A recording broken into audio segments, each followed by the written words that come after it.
So will Weber State make a coaching change?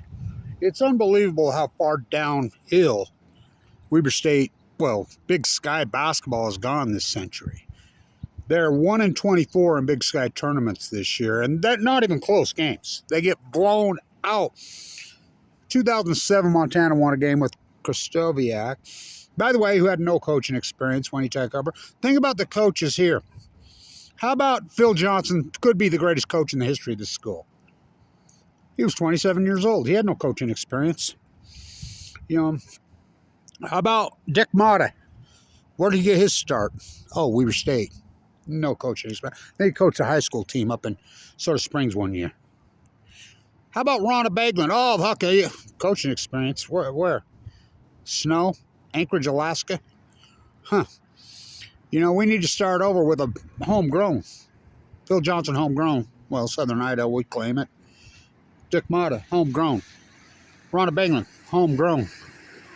We don't have any money. This school is broke off its ass. This school has no money. Because these athletic departments are just bleeding money. I was in the legislature all freaking month. I watched it. I know. I was down there with Mortensen when he got grilled. Utah State has a huge revenue stream because they have a fan base. BYU, gigantic, but they're a private institution. I'm talking state run. University of Utah, look at the football. That football program could pay for every sport then 10 times. Not here. Here we don't have a fan base anymore. Why? Because we don't win. Now, we had a fan base coming back under Jay Hill football. We had a great one. Going to the tournament, they get checks for the tournament, especially if you win a game. Then you get another check. You win another game and another. Jay Hill every year.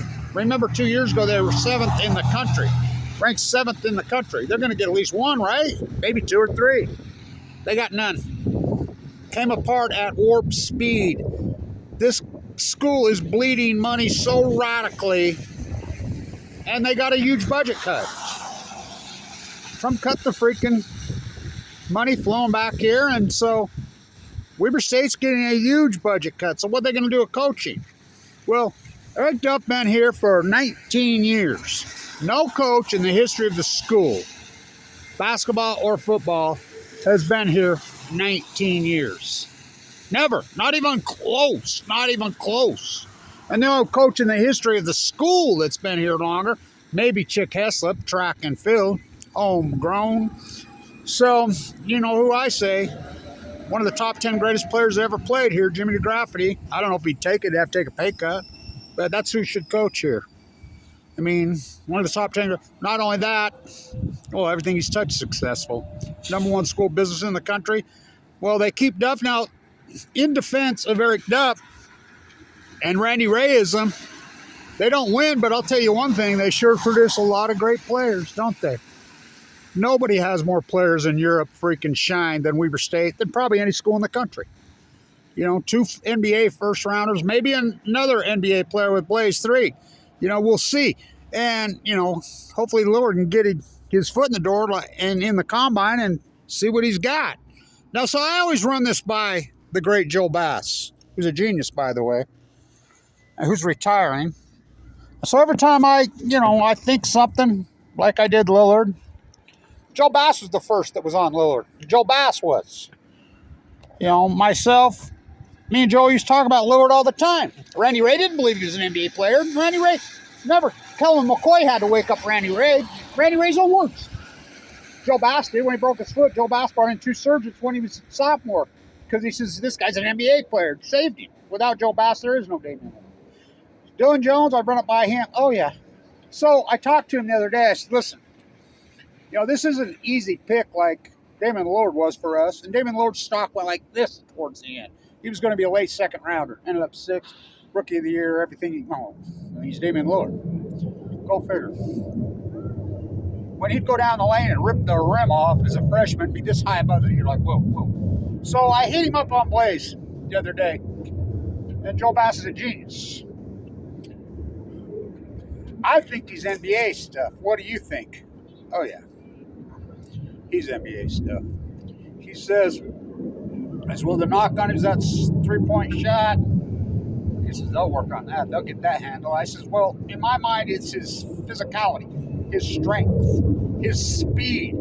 He says, that dude is so strong, so fast, so tough. And I says, I think I watch guards and I don't see him like him. He's stronger, he's faster. He reminds me a lot of Dylan Jones, a lot. Except he's faster than Dylan Jones, a lot faster. Dylan Jones is bigger, stronger, thicker. So, no, he's going to the NBA. Joel. And so Joel's getting ready to retire. What a gem, man. So a lot of change is going to happen here at school. But I'll give it to Eric. He's put a lot of players in the next level, his boot camp. Now, whatever choice they make, whatever. You know, the football choice I was really disgusted, but it is what it is. You know, it's out of my hands. The athletic department, well, he was a good women's soccer curriculum, but, you know, I can get into this religious circle about mental and stuff and this whole thing, and it's not the prominent religion here, but that has nothing to do with it. Well, how did they get here? I don't know, but it's been a disaster as far as wins and losses. Absolute disaster. And so, what's going to happen? I don't know. We'll see, but like I told Brad Morrison right to his face, listen, Brad, you don't think the bottom line matters? This is before he went in and got really budget and got the big budget cut. USA has no money. They're bleeding. And if they keep going down this road, they're going in football and basketball, there'll be no freaking sport program. The state of Utah is not putting up with it because they're bleeding so much money. You know, Utah State's not. University of Utah's not. Well, they know how to put it together. Here, our fan base is eroded. It's because they lose. It's that simple. They lose and people are sick of it. I mean, come on, man. It's a bottom line business. Same with football. The promotion here, it's like we have a bus that drops you off right there from downtown Ogden. I go down to watch the games in Ogden. People have no clue. You know how many people live in downtown Ogden now? It's all apartments. It's suburbanized. Bars, restaurants, everything. Nobody even knows about Weber State. When there's a bus that'll pick you up down there and take you there. Why are they not advertising? Why aren't there posters in the bars, in the cafes, in the restaurants? These guys are a clown circus up here, and I told Brad before he went in, don't you think the economics fucking matter? Oh, they fucking matter, I'm telling you. This is a bottom line fucking business, and, you know, of course it's different than a business. It's a state university, but still, so they're going to get a haircut. So you think we're going to go get this great coach? No, they're not. They don't have any money. They're going to take huge budget cuts here. Huge. So I say promote from within. You know, we got lots of players we can pick from. We got serious ties here.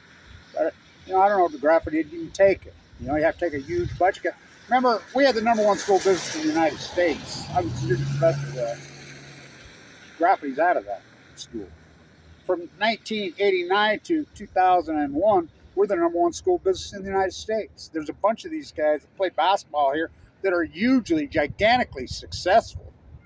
You know, now, even if they'd even take it, but why not hand one of those guys? They're business guys. #1 school business, not some opinion. Be the testing.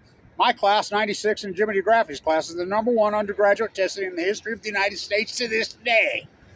That's the class of 96, my class and Jimmy's class. The legendary finance professor Clyde Cooley. Business guy that everything he's touched, and he's coached before. And he came out and said, well, okay, coach, just wins it. Boom. You know, I think his coach philosophy is a lot like Baglin, and Baglin was one great fucking coach. And by the way, the greatest coach you probably ever coached here, and Sack was make sure he tells me that every time. Greatest team success, probably Phil Johnson. Phil Johnson, if he'd have been coaching the Jazz and Sloan and stepped aside, they'd probably have 4 or 5 rings. No coaching experience. None. Let's see, they went 30-3 that year. So we're going to have to take a chance because this athletic department broke off their ass, which happened just in the last 2 years. I mean, I like Eric a lot as a person, but this ain't a popular kind of, you know, and I'll give it to Eric. You cannot argue with that, this boot camp. One thing they do.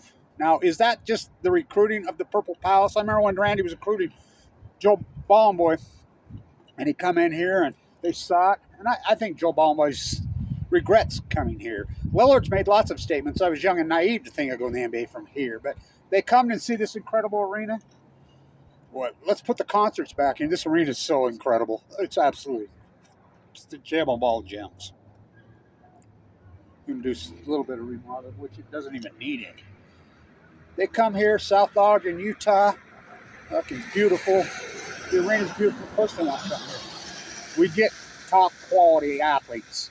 And the whole NLA thing, we don't want it. We don't need it. Players, there's a reason players stay here all 4 years. I mean, they stay here the whole time.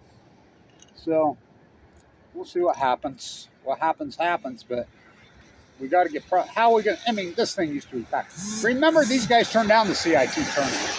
Remember when Randy Ray accepted the CIT tournament and we went all the way to the championship game and got that thriller buzzer beater with Damian Lillard's cousin, Joe Ballenboy, and